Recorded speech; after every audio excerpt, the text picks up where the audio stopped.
Hello, good morning, students. Today I'm continuing with that recursion chapter. Um, Today I'm going to discuss one more program. Please note down the program in your copy. Give the heading Factorial of a number using recursion. Very important. Every time it will ask in the examination. Factorial of a number using recursion. So let us first note down the algorithm. You first test whether n is less than or equal to 0.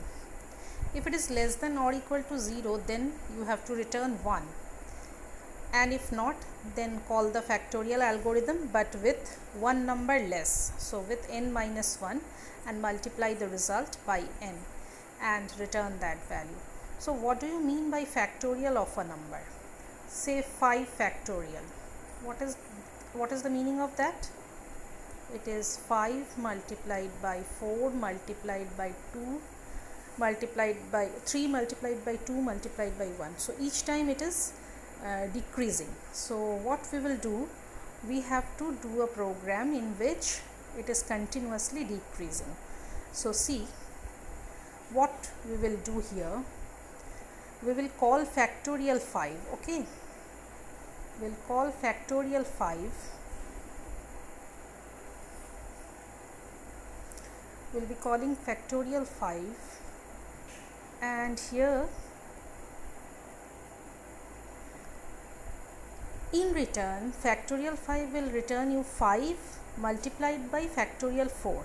Again for the next iteration, 5 multiplied by 4 multiplied by factorial 3, and so on, and lastly the result will be calling. So 2 multiplied by 1, you can see here it is 2, and then 3 into 2 is 6, 6 into 4 is 24, and 24 into 5 is the result 120. So factorial 5 factorial is equal to 120. So this is the basic essence. So let us see how we will write the program. See here, the Python program I have already written. Please note down this portion in your copy. The dry run portion you have noted down, that will understand the algorithm. This is the dry run portion. Please note it down also, because this will explain you the basic dry run portion. Okay, the whole algorithm of factorial. So this is the Python program. Let us see how we will write the factorial function here. If you can see, I am using the def keyword to write the program, and the function name I am giving is factorial. So to define a function name, you have to use the def keyword, and within bracket you have to write an argument that will take care of the number of which you want to get the factorial. Now here in the condition, the first condition is the terminating condition. If x equals to 1, then you have to return 1. Otherwise continuously, this is the major setback statement. Return, you have to continuously return x multiplied by factorial of x minus 1. So each time whatever value you are taking, each time it is calling, the factorial function is calling itself, but with a less number of just one less than the number. So this is called, since the factorial function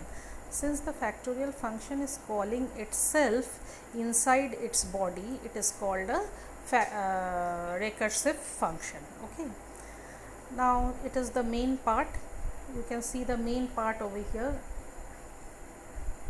I am writing the main part over here after this. So inside the main I have written f equals to factorial 5, print factorial of 5 is f.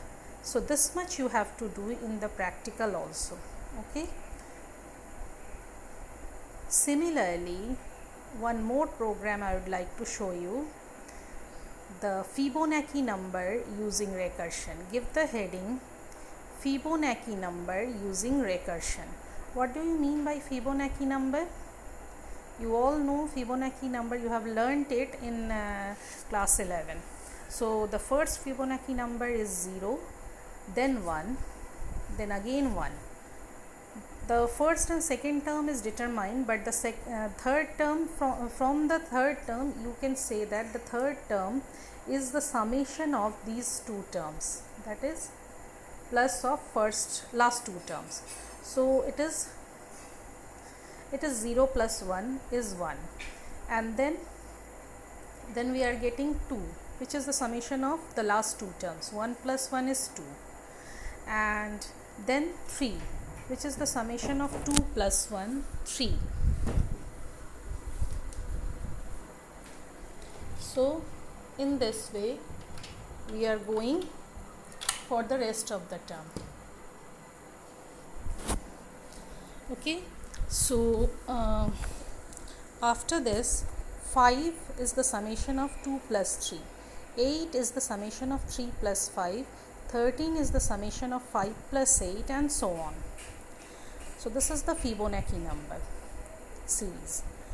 Now please see the algorithm. If you can see the algorithm, you will get, if n equals to 1 or n equals to 2, means if the number of term is 1 or 2, it is the first term or the second term, then you have to return 1. Otherwise you have to keep a equals to Fibonacci fib function name.